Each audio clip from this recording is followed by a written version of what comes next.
Hackeados, un podcast de ajedrez para descubrir la dimensión cultural del milenario juego. Producido por Diario Sur, con Manuel Azuaga Herrera y Roberto López Fernández. Los mismos, los cruz y raya del ajedrez, los martes y 13, los faemino y cansado. ¿Sabe que he buscado en el diccionario de la RAE la definición de ajedrez? A ver qué le parece, ¿eh? Venga. Dice, juego de mesa entre dos personas que se practica sobre un damero en el que se disponen las 16 piezas de cada jugador, desiguales en importancia y valor, que se desplazan y comen las del contrario según ciertas reglas. ¿Eh? A mí me ha parecido flojita, ¿eh? A mí muy floja. Sí, ¿no? Muy floja, falta mucho ahí. Que quería consultarlo con usted. Digo... Parece introductoria. Yo estaba esperando el segundo párrafo. Pero no hay párrafo. O sea, luego hay una segunda acepción que es conjunto de piezas que sirven para el ajedrez. Y tercero pone jareta, red de cabos o enrejado de madera. Hay que darle a eso una vuelta. A ver, que hablar con Arturo Pérez Reverte o algo. Sí, le gusta mucho el ajedrez y es amigo de Leoncho, así que pues lo mismo lo conseguimos. Hay que hablar con él, a ver si lo solucionamos. Pero bueno, nada, que quería compartir esto porque fue una casualidad, me topé con la definición y digo, esto tengo que hablarlo con el maestro Azuaga. Sí, ha hecho bien. Vale. No me lo esperaba. Muy bien. Bueno, pues ya está, era lo único que quería. ¿Podemos empezar el programa número 24? Programa número 24, año 24, empecemos. Venga.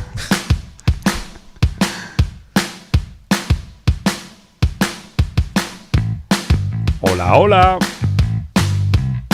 Amigos, amigas del tablero, bienvenidos a nuestra partida semanal.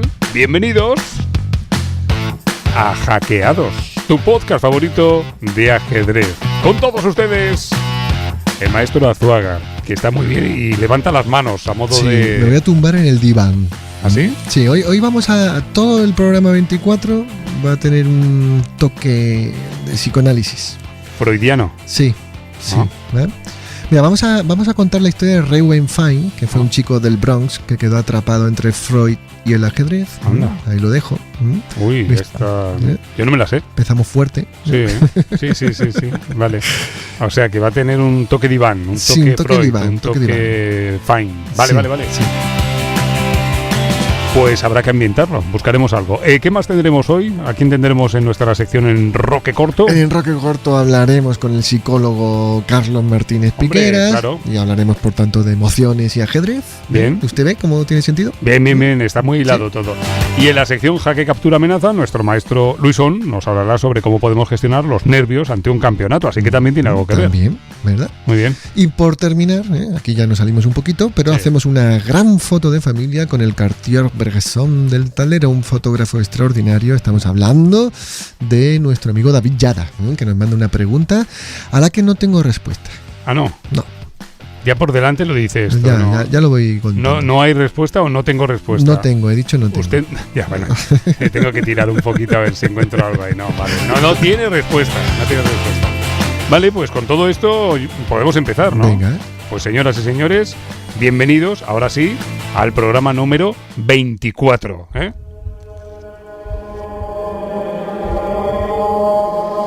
Un programa que va a tener mucho que ver con lo que ha dicho Azuaga y algo más. Va a ser un viaje emocionante. Me está dando un poco de miedo esto. A mí también. No sé por qué. No sé por qué.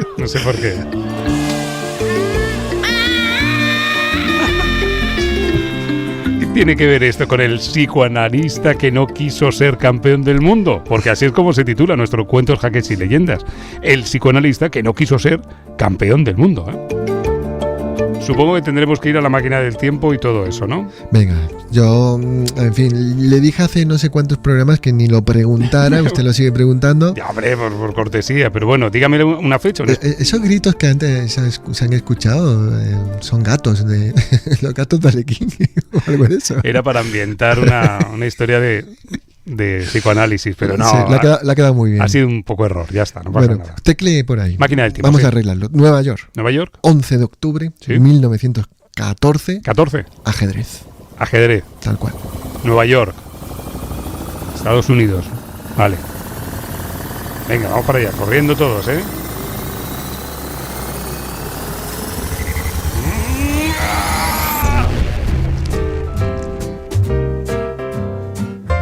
Hay un momento en la máquina del tiempo que no sé qué va a pasar, pero al final siempre sale todo bien. Sí, Vale, sí. vale. Funciona muy bien, ¿eh?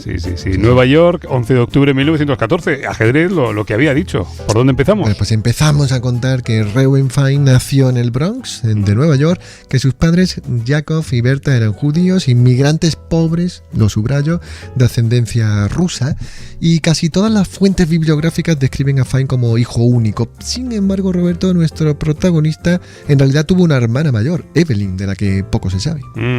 Empezamos fuerte, maestro, y con misterio. A lo mejor lo de las voces de antes no estaba tan mal traído. Era Evelyn.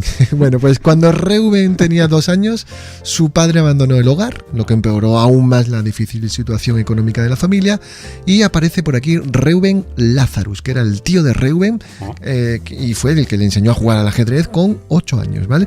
El chico mostraba interés por cualquier rama del conocimiento, no solo por el ajedrez, y en especial, Roberto, por las matemáticas y por los idiomas. Reuben pasó las pruebas de un famosísimo colegio, una institución pública conocida por su exigente nivel académico. Y allí, Reuben Fine, nuestro protagonista, lideró el equipo de ajedrez y se enamoró definitivamente del juego.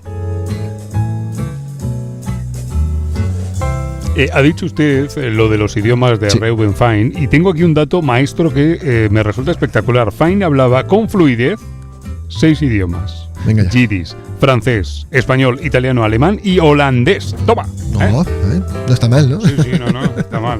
Bueno, pues desde muy joven Fine demostró tener una fantástica habilidad para disputar partidas rápidas, 10 segundos para cada jugada, ¿vale?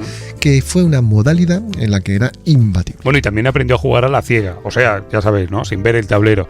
Leo por aquí que los socios del Marshall Chess Club y del Manhattan Chess Club, los 2 clubes más célebres de la ciudad, estaban fascinados con la increíble destreza de aquel muchachito humilde con cara de ratón. Sí, señor. Y además era un ratón, ahora que lo dice, astuto y buscavidas, diría, ¿eh? Porque para ser exactos, Reuben apostaba mientras jugaba 5 centavos la partida y de ese modo ayudaba un poquito a la maltrecha situación económica que sufren en casa.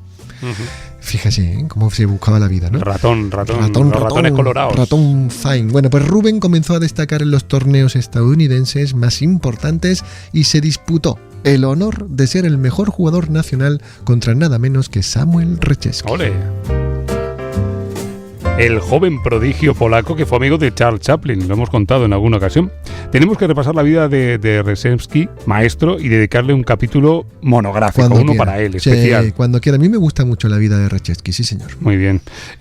Por cierto, que tenemos aquí una foto súper chula. De los dos. Sí. Reuben Fine. Eran los 2 bajitos, ¿no? Por lo que veo, y Samuel Reszewski sobre todo, ¿no? No sé por qué dice que son bajitos, ¿no? Porque no tenemos la capacidad de dimensionarles, ¿no? No, porque lo eran. Ah, vale, que usted lo sabe, vale. Sí. Claro, veo a 2 tipos en una foto y digo, ¿y usted por qué sabe que créame que eran bajitos. Vale. Bueno, llegamos a 1932, fecha en la que con tan solo 17 años, Reuben logró dar un golpe en la mesa, o mejor dicho, en el tablero.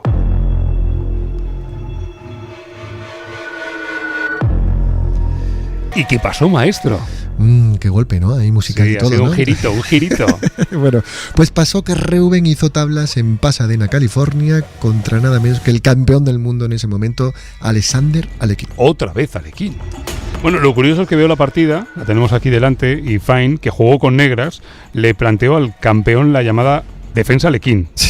O sea, Alekhine, la defensa Alekhine. Claro, sí, ahí con E4 caballo F6, ¿no? Bueno, sí, la verdad que tiene su punto mágico eso, ¿no? Poco después de esta hazaña, Reuben decidió convertirse en ajedrecista profesional porque vio que si le ganaba al campeón del mundo, algo bien se le daría, ¿no? Fue entonces cuando se dio cuenta de que no había suficiente literatura en inglés, al menos de calidad, y se lanzó, atención, a aprender alemán para poder leer la obra de Richard Reti, de Nimzowitsch o de Tarrach. Ya, esto me recuerda el caso de otro muchacho del Bronx. ¿Se acuerdan de un tal Bobby Fischer, de apellido? Cuando estudió y leyó ruso para entender el juego de los ajedrecistas soviéticos, que lo contamos aquí, ¿eh? Tal cual. Pues no había caído, pero tal cual. Es exactamente igual y los 2 nacieron en el Bronx, ¿no? Bueno, pues la consagración definitiva de Reuben Fine llegó en enero de 1936, cuando gana invicto el prestigioso torneo de Hastings. Estamos contando la historia de Reuben Fine, ¿eh? Fine, que por un tiempo Roberto vivió en Ámsterdam, ¿eh? Ustedes se imaginan, a mí me encantaría eso también, ¿eh? Sí. Por un tiempo, oye. ¿no? Sí, un tiempo. Tampoco nos volvamos locos. Pero bueno, un tiempo, con sus canales, tal.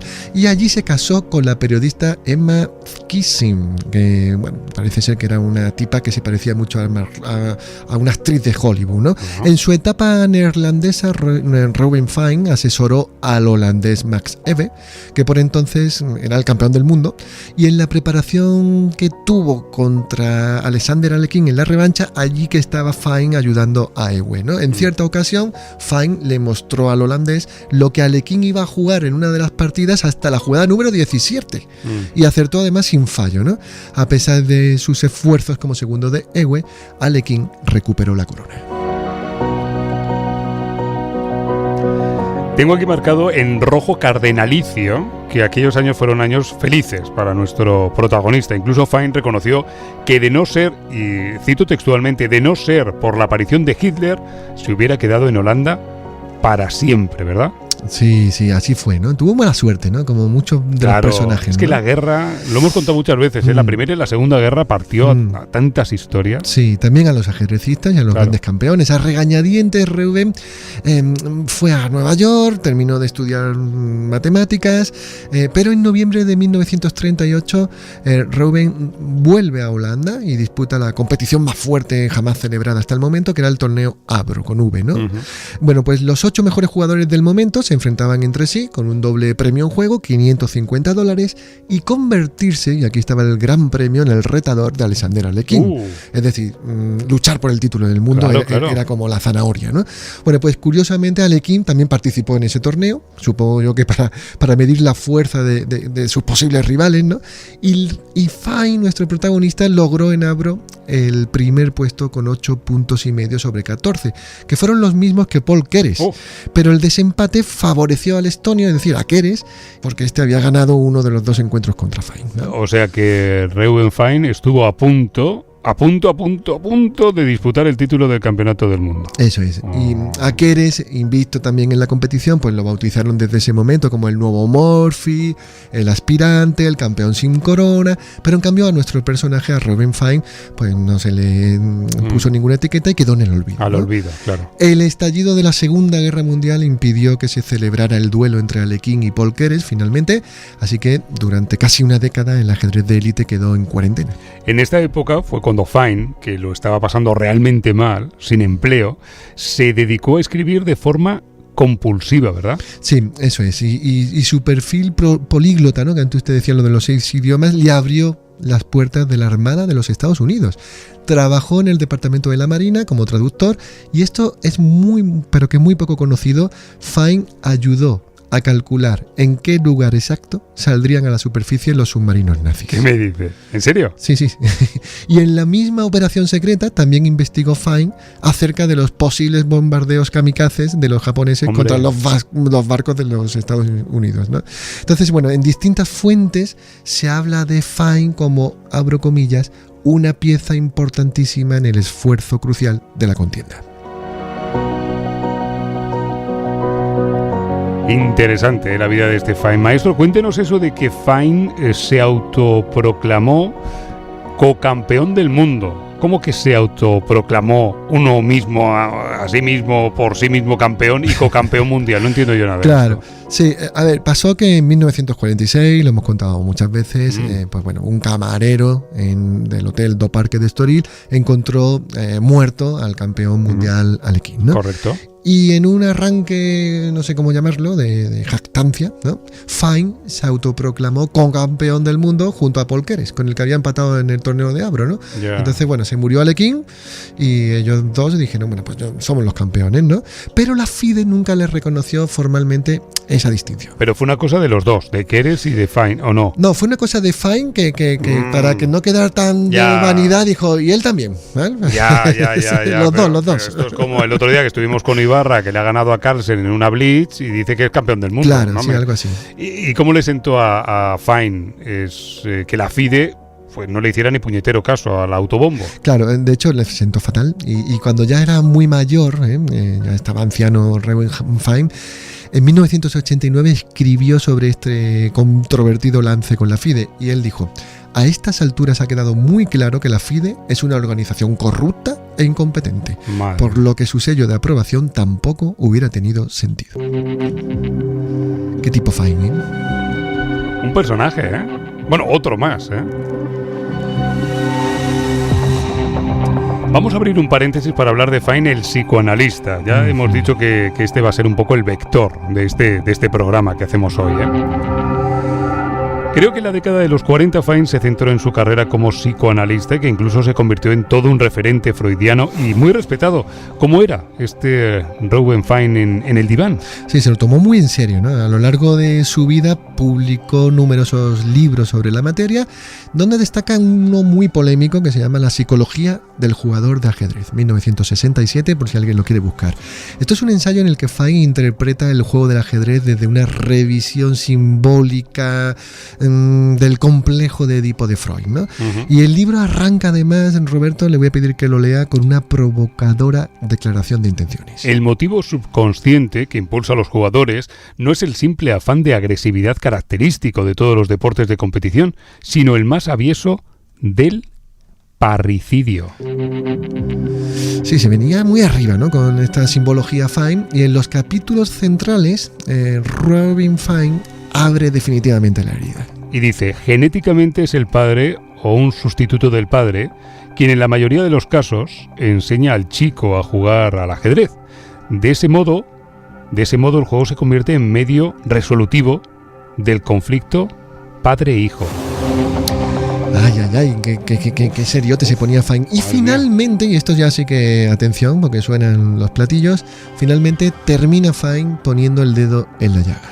Dice, el rey representa el pene del muchacho en la etapa fálica y concede al ajedrecista una oportunidad adicional para resolver conflictos centrados en torno al narcisismo.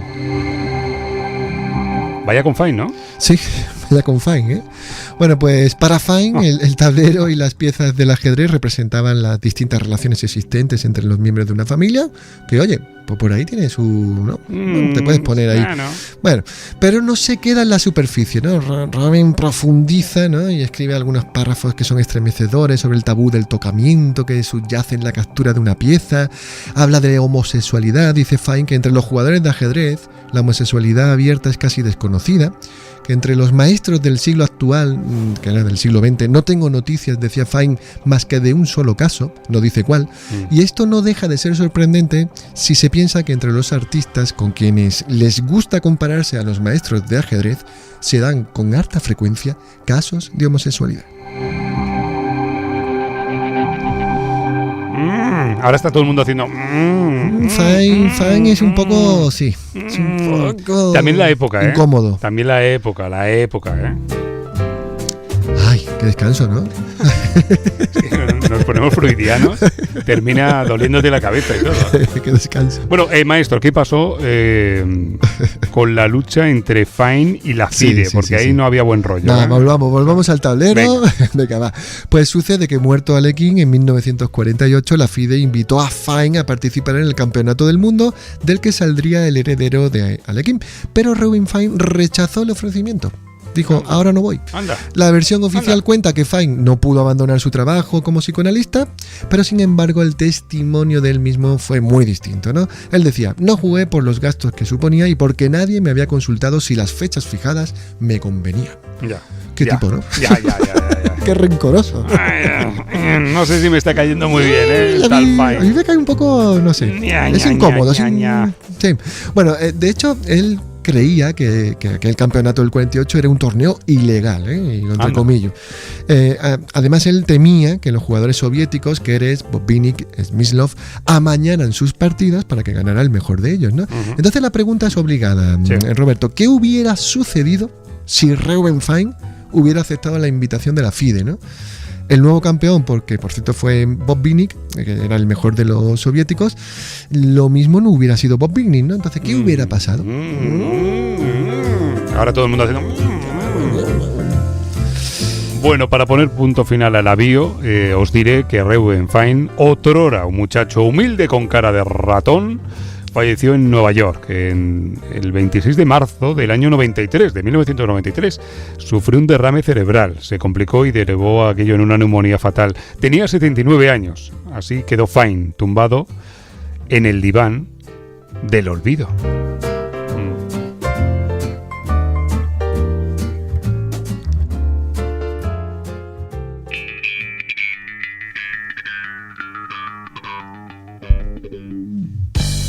Y después de la historia de Reuben Fine, tiene nombre de actor de Hollywood, ¿eh? Sí, es que era muy ligón y se juntaba con actrices, ¿eh? Ah, también. También lo hacía todo. Ah, qué tipo.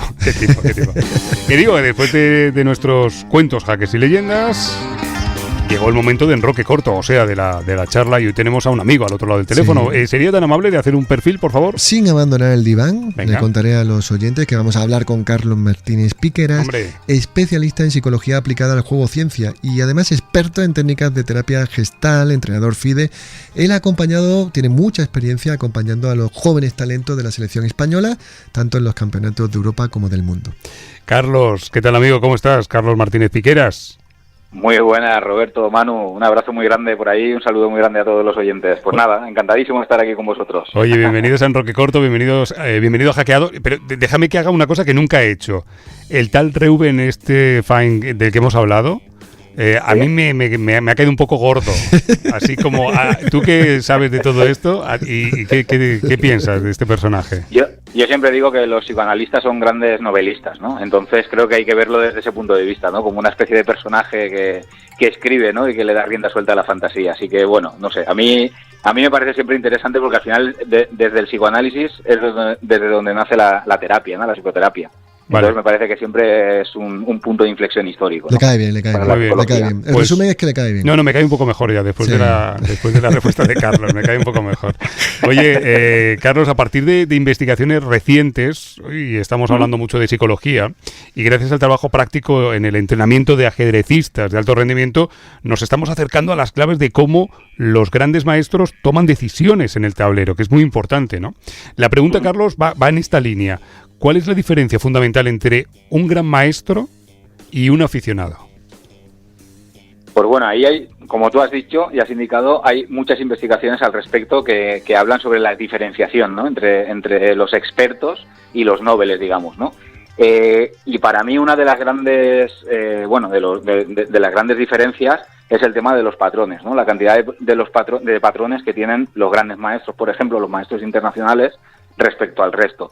Y cómo esos patrones los pueden transponer a diferentes posiciones y diferentes situaciones, ¿no? Digamos que un poquito la flexibilidad cognitiva también entraría ahí en esa ecuación, ¿no? Yo creo que eso es lo principal, porque conocen muchos patrones, se pueden mover bien en esos patrones, y esos patrones o ese entrenamiento que tienen de fondo también, digamos que ayuda a desarrollar mucho la intuición. Esto de la intuición que siempre parece como una especie de pensamiento mágico, pero realmente la intuición es trabajo y experiencia, ¿no? Qué bueno. Eso lo decía Herbert Simon, un psicólogo cognitivo, ¿no? Que hablaba de la intuición experta como reconocimiento de patrones, ¿no? ¿Cómo podríamos entrenar este proceso del que estás hablando? Desde la psicología hablamos, Carlos. ¿Cómo podríamos mejorar nuestra toma de decisiones entonces? Bueno, ahí básicamente, o sea, lo que hay que hacer, uno de los primeros puntos es la erudición, es ver todo el ajedrez que se pueda, desde retransmisiones hasta leer libros, hasta realizar problemas, etcétera, porque eso te va a ir introduciendo cada vez más patrones en la mente. Y luego, por ejemplo, una de las cosas que yo trato de trabajar mucho con los chicos que tengo, ¿no? Y con los jugadores que tengo, es desarrollar esto de la intuición. Y para desarrollar la intuición, obviamente, hay que jugar aquellas cosas que se ven. Muchas veces cuando están tomando decisiones los jugadores de ajedrez, es como que hay veces que no lo ven del todo claro, hay algo incierto, un poquito de incertidumbre, ¿no? De algo borroso, y entonces deciden no entrar ahí, aunque igual es la única posibilidad que han analizado, y a última hora cambian y hacen otra jugada, ¿no? Entonces, yo, digamos, lo que les invito y lo que tratamos de trabajar todo el rato es que si tú estás viendo una variante que te parece incierta pero te parece interesante, juégala. Y si luego te equivocas y has cometido un error de cálculo, pues ya tienes una cosa real para trabajar. Pero si no, es que trabajar lo incierto, o sea, no he entrado por miedo, no he entrado por nervios, no he entrado por incertidumbre, es muy difícil trabajar con esa parte, ¿no? En la toma de decisiones, ¿no? Ojo, cómo me está gustando lo que estás diciendo, porque me veo muy identificado con esa situación, ¿no? Qué buena. Bueno, es muy afamada mi imitación de Manuel Lasker. Ya los hackeados la conocen. Manuel Lasker fue campeón del mundo de ajedrez y decía... Es que siempre que imito a Lasker fumo. Siempre fuma. Fumo un puro, ¿vale? No. Decía Lasker. Está llegando el humo. Claro, decía Lasker, no jugamos contra máquinas ni contra piezas, jugamos contra personas que mueven esas piezas. Cierro comillas, ya dejo de hacer de Lasker. No jugamos contra máquinas ni contra piezas, jugamos contra personas. ¿Podríamos tomar esta sentencia, Carlos, de Lasker como un buen punto de partida para generar confianza? Antes que nada te voy a felicitar por la impresionante... o sea, he visto ahí a Lasker, ¿no? Tómate algo. Impresionante. Gracias. Pues ahí, Roberto, yo con eso difiero un poquito, ¿eh? Está claro que jugamos contra personas, porque está claro que jugamos contra otro ser humano que tenemos delante y demás, y que es un ser sintiente y que le pasan muchas cosas por dentro, pero a mí me parece mucho más interesante que tú te centres en tu juego, en lo que tú puedes hacer. De hecho, el trabajo a nivel psicológico que yo trato de desarrollar con los jugadores es que trates de evitar factores externos, y esos factores externos entra en juego el rival, y tú te centres en desarrollar tu mejor ajedrez, tu mejor, digamos que expreses tu mejor rendimiento. Trates de tomar las decisiones en base a lo que tú ves, en base a lo que tú pues te parece la apreciación de la posición, etcétera, y que ese factor externo que lo dejes totalmente, digamos, en un segundo plano. Porque si no, muchas veces vas a tomar decisiones en base a la cara o a los gestos que puede hacer el rival. Y el rival, pues te puede tratar de engañar también muchas veces. De hecho, en los pequeños, en los jugadores más jóvenes, ocurre muchas veces eso. Van a hacer una jugada, de pronto ven que el rival frunce el ceño y que parece que es mala, y entonces acaban haciendo otra y a lo mejor era la buena, ¿no? Y entonces yo, digamos que lo que trato es de que las decisiones las tome uno. Y está claro que si ve al rival muy nervioso y esas cosas y tal, pues igual le puede tratar de presionar por tiempo, cosas de ese tipo, pero en principio tratar de evadirte del rival, centrarte en tu partida, y yo eso lo trabajo como un factor externo totalmente a tu toma de decisiones. Pues tomamos nota. Apuntado queda. Muy bien. Oye, las partidas sabemos que se dividen en 3 fases, ¿no? Apertura, medio juego, final. ¿Existen también fases emocionales identificadas en el ajedrecista, en el que está jugando? Es decir, ¿cuáles serían las 2 fases emocionales más habituales por las que pasamos cuando jugamos una partida? Pues a mí me parece que totalmente acertado eso que dices, Manuel, porque yo te diría que identifico hay varias, y de hecho las trabajamos mucho relacionadas con el tiempo que tú consumes, ¿vale? Que creo que es uno de los factores también importantes del ajedrez. Entonces, por ejemplo, un momento importante, un momento crítico, o cuando acaba una fase, es la primera jugada que te hacen que te sorprende, ¿no? En la apertura. Entonces, la primera jugada donde te sorprende, donde tú te quedas ya sin teoría, ese sería un primer momento que va a tener cierto impacto emocional, porque no sé si quizá no te acuerdas de la teoría, quizá ahora te pones a dudar de si esta es una línea buena, de qué va a pasar, a lo mejor tienes un montón de opciones y no te acabas de decantar por ninguna de ellas, ¿no? Esa sería una. Y luego otra fase más o menos, otro momento de inflexión en la partida es cuando te quedas, por ejemplo, ganado o cuando te quedas perdido, ¿no? Hay un momento que, de hecho, te diría que más depende del jugador, se identifica más con uno o con otro, ¿no? Pero hay muchas veces que esto de tener la partida ganada, y para cerrar esa ventaja, que creo que os mandé una frase, una pregunta al hilo, sí, el superpoder. Pues creo que esa frase, ese momento es bastante importante de cara a los jugadores, y ahí marca también un antes y un después a nivel emocional, ¿no? Me ha gustado mucho eso de la primera jugada en la que te saquen ahí, y es verdad, tal cual. Bueno, yo voy a hacer una pausa. Perdonadme, pero tengo que decir que doy las gracias públicamente por estar en Hackeados, porque de verdad aprendo un montón de cosas, y yo espero que los que estéis al otro lado flipéis tanto como flipo yo a veces con los invitados que tenemos, porque nos llevamos un montón de cosas a casa. A la mochila. En fin, bueno, dicho esto, sigo con la entrevista. Venga, la memoria. Hablemos de la memoria, porque no sé si está idealizada o lo contrario. ¿Cuáles son los principales problemas de la memoria, Carlos? Bueno, yo creo que lo de la memoria, obviamente es muy importante, y estamos todo el rato, digamos, tirando de la memoria en nuestro día a día, ¿no? Y el hecho de poder entrenarla y de poder trabajarla a través del ajedrez, yo creo que lo hacemos de manera habitual, pues a mí me parece que es muy importante. pero luego la memoria, pues en relación a qué, ¿no? Al trabajo, no sé, o sea, a la vida. No sé si te he respondido, si te estoy respondiendo, si van por ahí. Yo creo que en una partida de ajedrez, no sé si Roberto iba por ahí, pero en una partida de ajedrez, si la memoria puede ser contraproducente incluso porque le hagamos demasiado caso, ¿no? Es decir, que al final intentamos tirar de memoria de líneas teóricas y bueno, a lo mejor lo decías al principio, hay que tirar de intuición, ¿no? De hecho, justo ahora tenía dos jugadores que estaban en un torneo, 2 torneos bastante importantes, y les ha pasado precisamente eso, ¿no? Les ha pasado que en un momento dado, en la apertura, jugaron una apertura más o menos que no tenían tan trabajada, y la memoria ahí les ha jugado un mal pie porque han hecho una jugada que sí que la han visto, pero en el momento en la que la han hecho, es una jugada temática, pero en el momento que la han hecho no era el momento que tocaba, ¿no? Se la han hecho precipitadamente. Entonces, correcto. Sí, es como llevar una jugada que la tienes que hacer en la mayoría de las líneas, pero justo en esa, ¿sabes? Pues ahí justo no toca, o es mala o es errónea. Ha pasado en el candidato, Carlos, perdona, en el candidato se ha pasado, ¿eh? Esto justo. Sí, en el candidato pasó, ¿no? En alguna partida, ¿no? No recuerdo que ahora. Se hizo de memoria, pero antes de tiempo, ¿no? Claro. Apunte ahí, hablar un día de la memoria. Vale. Porque no, es un tema apasionante, ¿eh? Venga, vale. Venga. A mí se me acaba de olvidar eso, pero... Bien, Carlos, bien, su toque de humor, vale. Oye, hace ya un tiempo tuvimos el gustazo y el lujo de tener a Carlos en un taller aquí en los ciclos de ajedrez de la térmica y apunté en rojo en una libretita a lo que llamas, y explicaste muy bien allí, la curva de los 20 minutos. ¿Nos explicas lo que es la curva de los 20 minutos?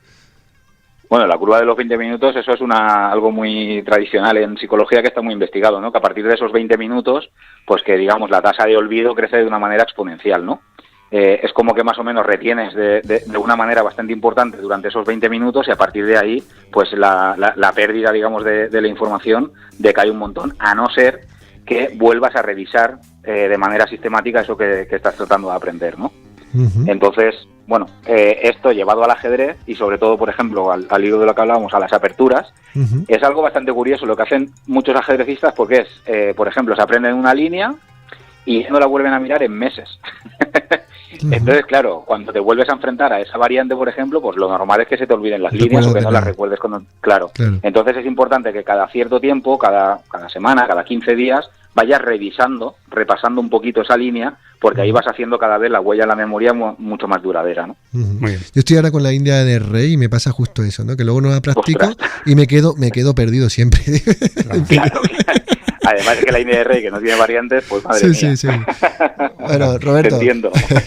Bueno, lo más importante, momento. Música de importancia, porque va a pasar algo muy interesante en Altea, Alicante, España, que es el segundo Open Internacional de ajedrez. Cuéntalo tú, Carlos, que a mí me da la risa.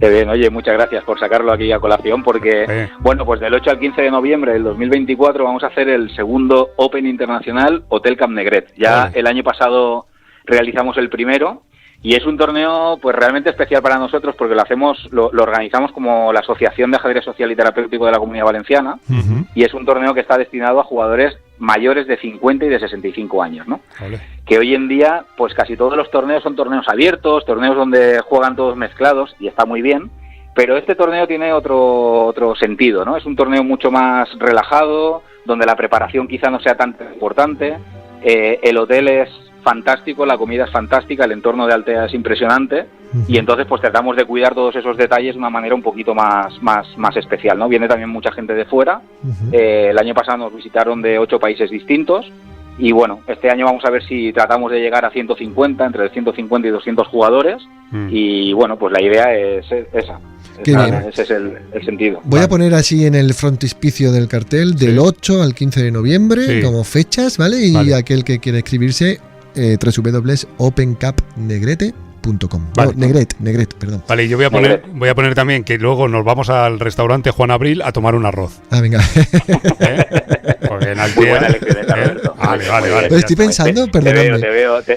Perdonadme, pero ahora nos metemos en la cafetería y hacemos el cuestionario. Pero estoy pensando que me quedan 3 años para poder inscribirme solo, ¿eh? O sea, en 3 años ya estoy ahí en más 50, ¿eh? Perfecto, ¿no? Pues ya, te vienes para allá. Y Bueno, ya será el ahí quinto lo Open, dejo. o sea que te vienes para acá invitado. Ahí lo No dejo. pasa nada, será bueno. la quinta edición. Mire, Bueno.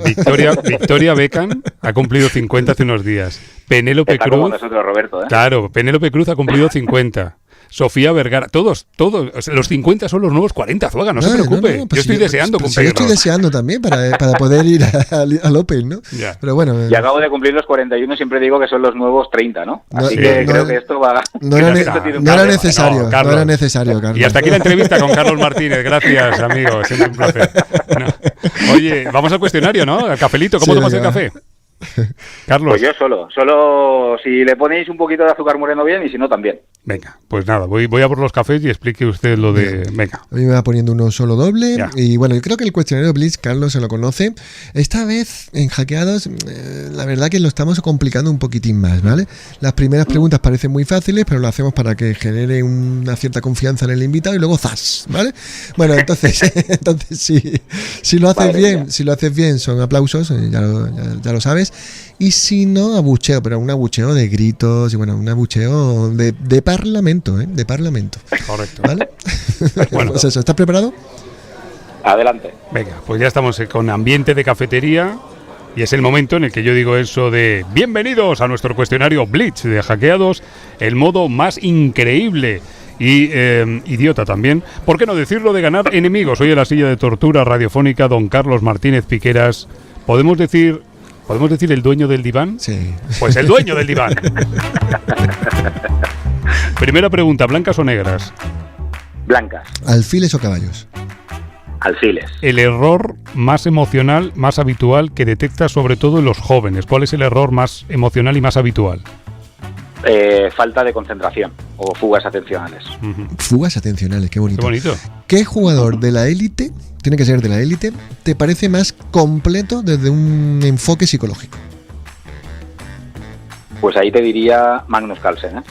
Ujú. ¿Con quién te gustaría jugar una partida de ajedrez y por lo que sea aún no lo has hecho?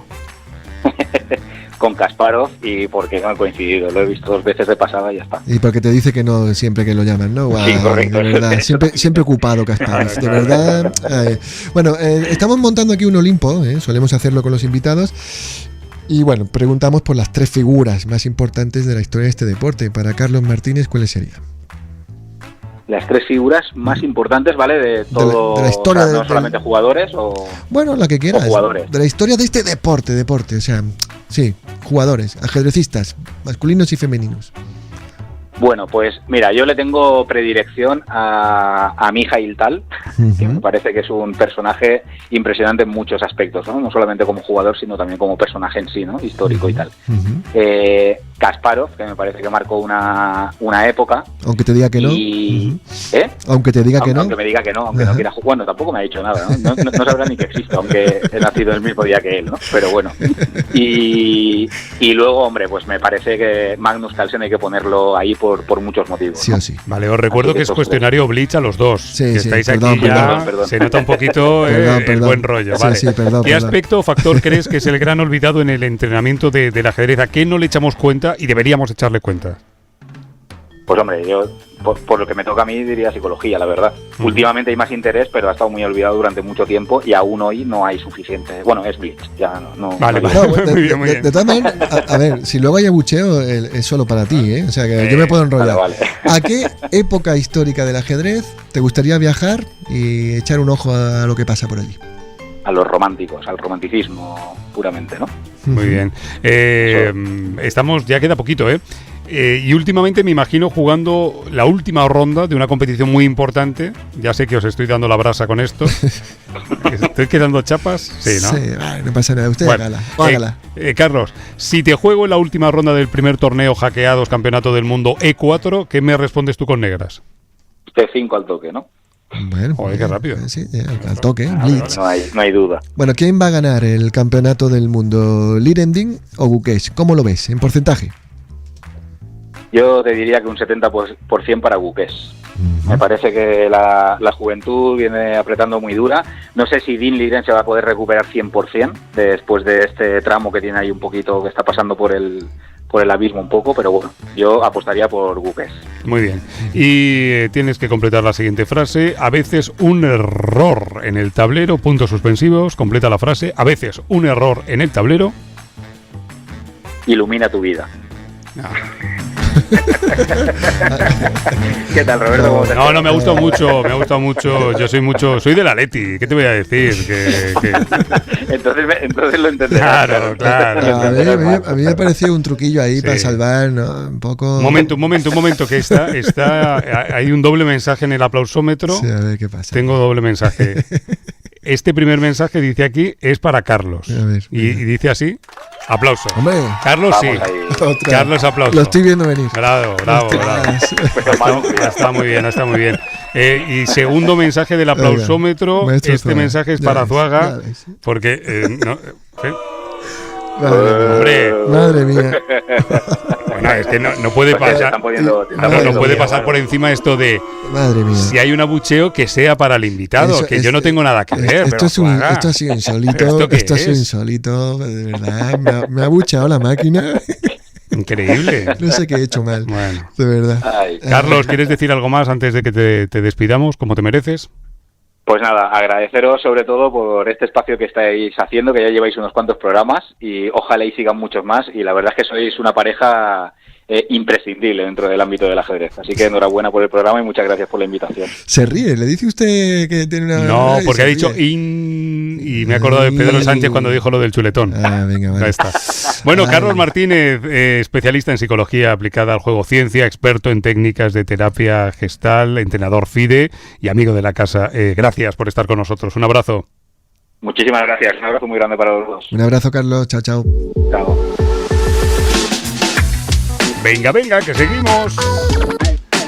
Bueno, qué interesante y qué divertido la entrevista con Carlos Martínez. Sí, yo he tomado mucha nota de alguna cosita importante para mi juego. No, yo lo he dicho en serio, Es Yo una también, maravilla y es un placer estar aquí y poder hablar con gente tan interesante. Bueno, venga, al lío. Torre en séptima, la sección donde nos colocamos en séptima fila, Y desde una torre que domina el campo de batalla ajedrezado, leemos mensajes de los oyentes que nos llegan pues a través de los perfiles de Instagram, de Twitter, del Diario Sur, de Vocento, y bueno, todo lo demás, iVoox, Spot y todo lo demás.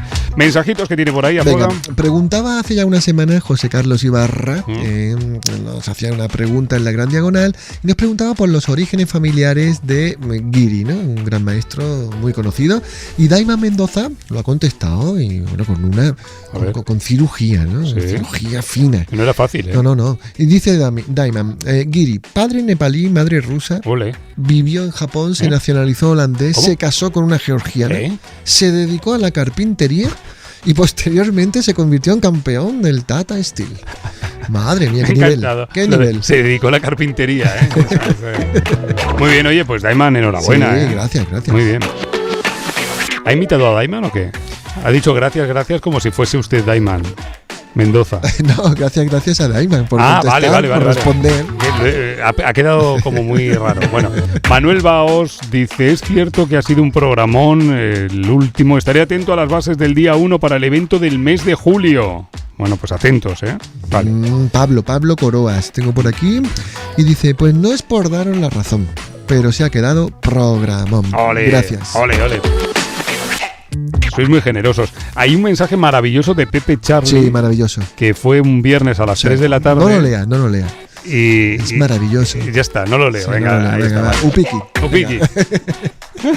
Y vuelve a poner gracias, Jaque, de verdad, Upiki. De verdad, Upiki. Te estás pasando, De verdad, Upiki. Te estás pasando. Upiki, te la estás jugando con el maestro Azuaga, Upiki. Ya está.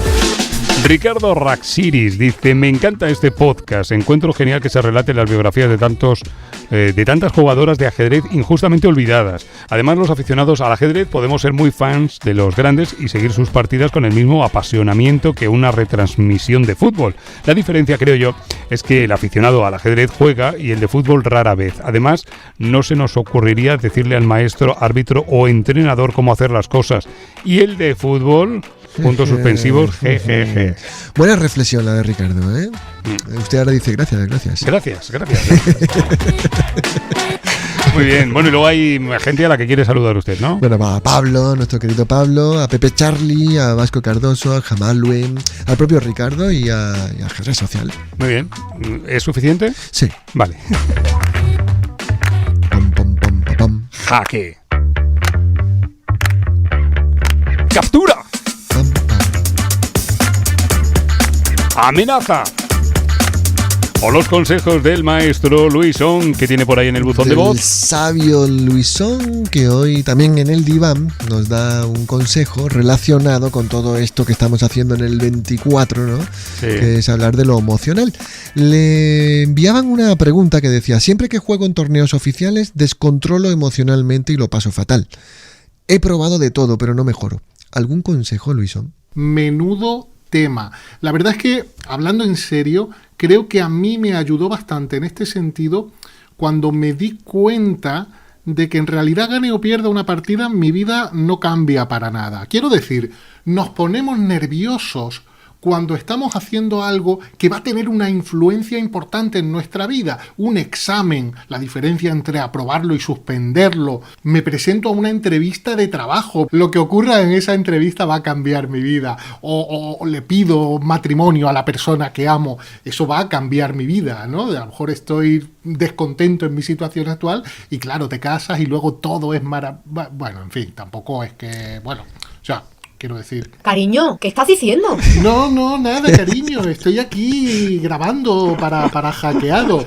Bueno, la cuestión es que ganar o perder no va a cambiar tu vida. Cuando asimiles eso, te importará menos el resultado y te pondrás menos nervioso. Bravo. Menudo tema.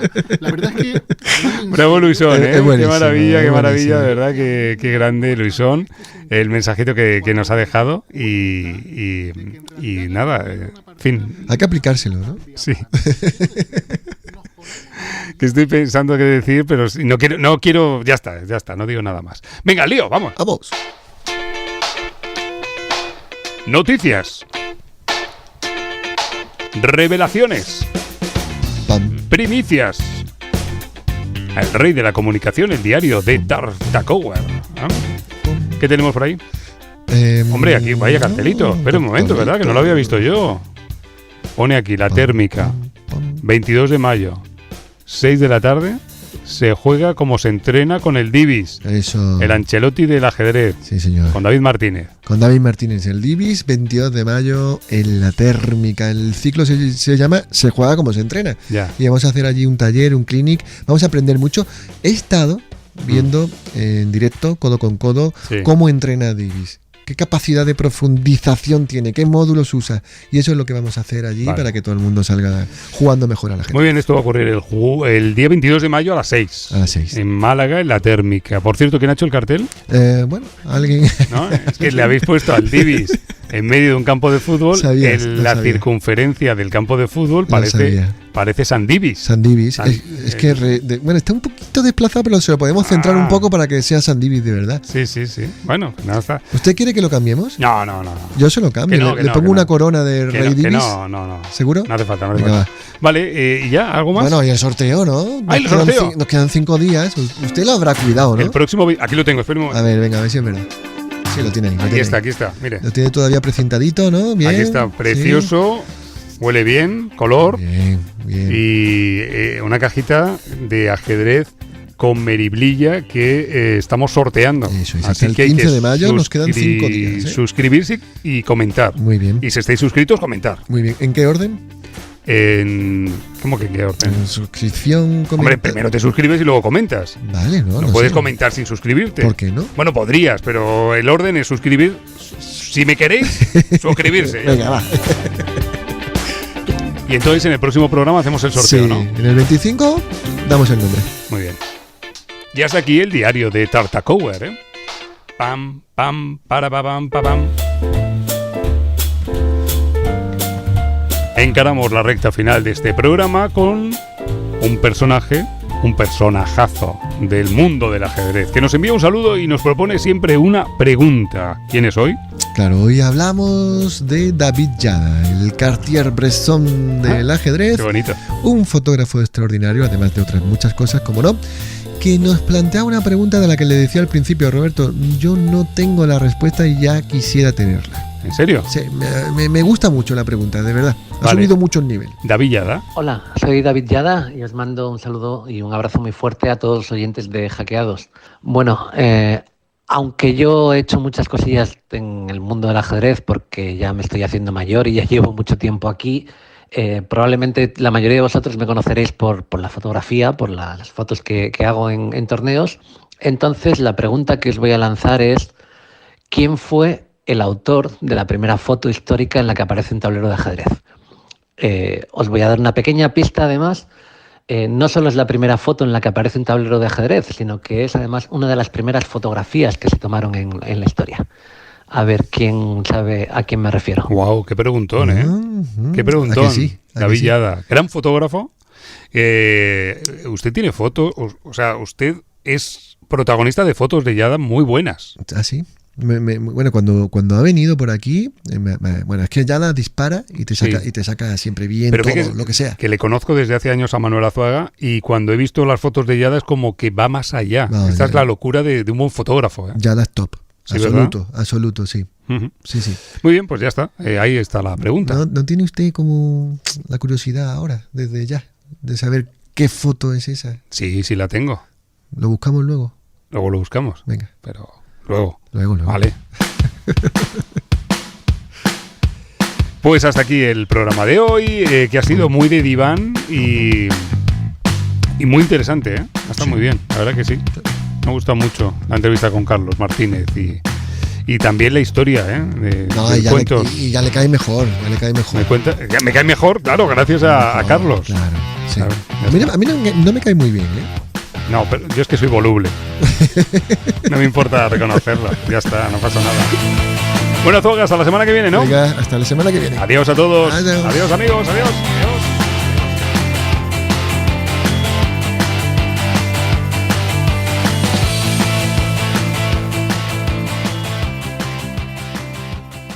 Hackeados, un podcast de ajedrez para descubrir la dimensión cultural del milenario juego. Producido por Diario Sur, con Manuel Azuaga Herrera y Roberto López Fernández.